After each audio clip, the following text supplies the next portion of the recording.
Hello and welcome. If the day feels heavy, if your room is dark and quiet, then you're right where you should be. Tonight, we go somewhere gentle, a library that only exists when the world sleeps. No clocks, no voices, just endless shelves, waiting. Breathe out slowly now, longer than you breathe in, and again, slower. Good. Imagine cool stone steps under your feet. A tall building of dark wood and old glass stands before you. Moonlight touches everything silver. One warm lantern glows above the arched door. You push it open, silently. Inside, the air smells of aged paper, cedar, and faint vanilla. The ceiling vanishes into soft shadow. Shelves stretch forever, curving gently. Books of every kind, cracked leather, shimmering silk, pages like liquid light. No order, no labels, yet your feet know the way. Silent on midnight blue rugs, a single candle burns on a table, flame swaying lazily, never shrinking. Deeper you go.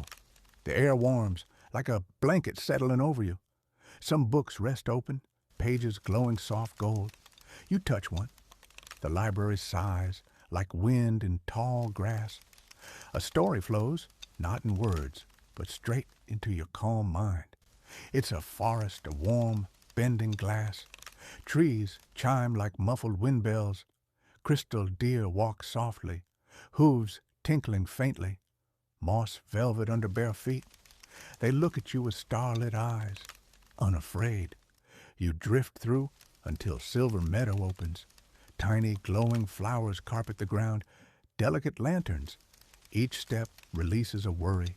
It rises as a firefly, floats away. Ahead, a giant tree, ancient and wide, leaves of pages, parchment, vellum, rice paper, rustling. A breeze sends one drifting down. It settles on your lap as you sit against the warm trunk. The page touches you, and another world unfolds inside. A small house at the edge of forever. Fire glows steady. A huge cloud-soft chair by the window. Outside, slow, enormous stars drift past, humming deep, comforting notes.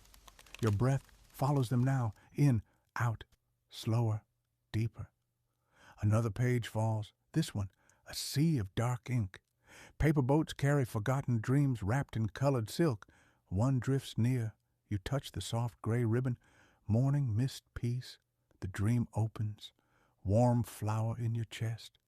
Happy, quiet tears behind closed eyes. Stories blend now.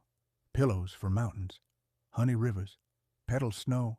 Childhood cities of marble. Each page makes your body heavier, thoughts thinner, until only feelings remain. Safety, warmth, slowness. Pages fall more slowly.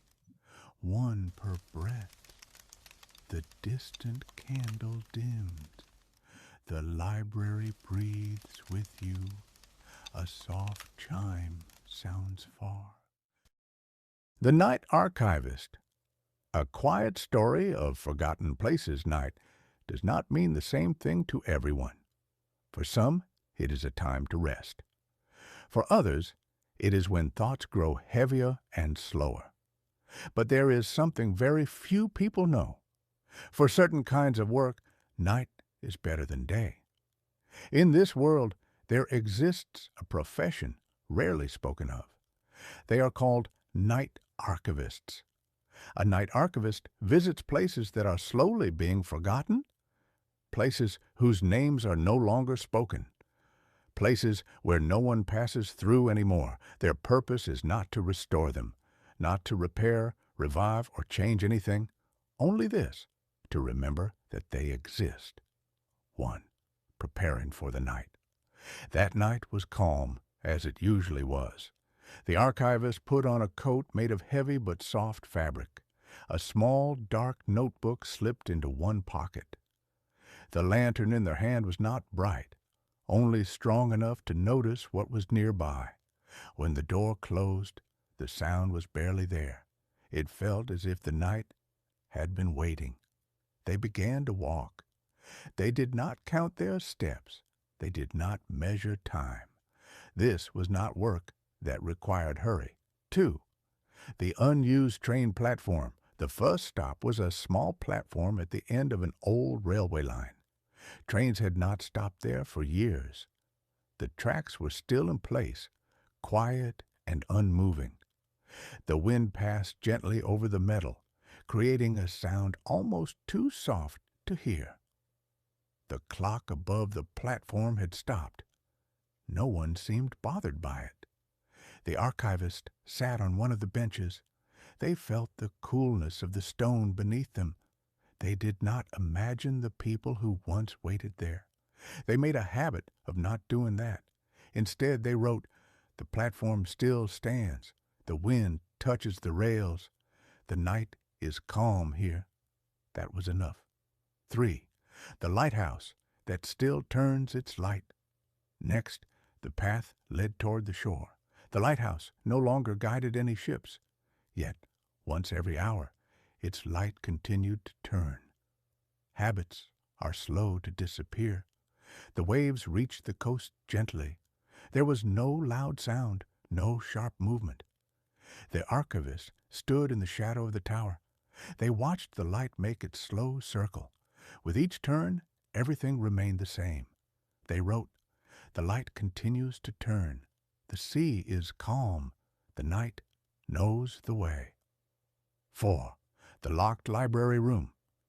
Within the city, behind a building no one opened anymore, there was a small room.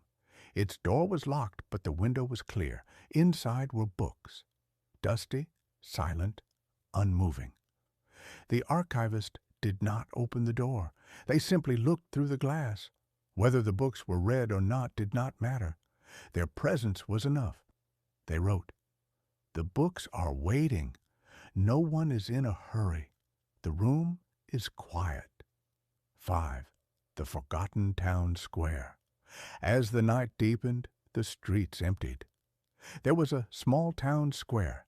The fountain in its center no longer flowed, but the stones still held a gentle warmth from the day. The archivist stood at the center of the square. Moonlight rested softly on the ground. They did not stay long. There was no need. They wrote, "The square remains. The stones are still here. The night accepts everything as it is." 6. Closing the archive. As the sky slowly began to lighten, the archivist returned.